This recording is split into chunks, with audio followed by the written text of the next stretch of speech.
Today, I'm at Kartz, the UK's newest go-karting track, and I'm going to tell you the good, the bad, and the ugly. So right as you walk in, I have to say Kartz is probably one of the nicest buildings I've ever seen for a go-karting track.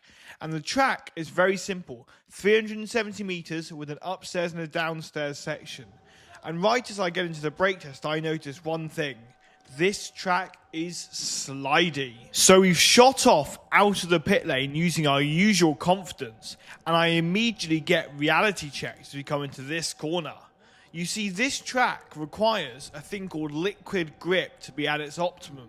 Because it's just open and because it's a polished concrete surface, it's incredibly slidey. As you come up the ramp here, it gets a little bit grippier, but I'm convinced as the track rubbers in, this will improve. But for now, in its current condition, I'm convinced the track would be a lot more enjoyable if it was more grippy. But it's still a fun track to do a little bit of drifting on and try and get some overtakes. And overtaking is definitely still possible on this track, because if you're a professional driver or even someone with a little bit of experience like myself, they will put you on speed 4 and the rest of the drivers get put on speed 3, so you have that little bit of extra speed if you can control it.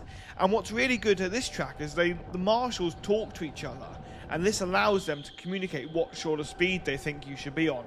Up the ramp is a good place to overtake in my opinion, as you can dive bomb either up the inside or even round the outside like I try and do here. I do genuinely think this upstairs pinch point is quite a smart move on their behalf. There's a lot of inexperienced drivers slow down a lot, and this means you can shoot down their inside coming down the ramp like we've done here and secure 2 overtakes to start our overtaking journey. I also think that you could probably overtake if you shoot it down the inside of this hairpin and then switch back over to take the inside for this next corner. But the one problem I have with this track is actually the barriers.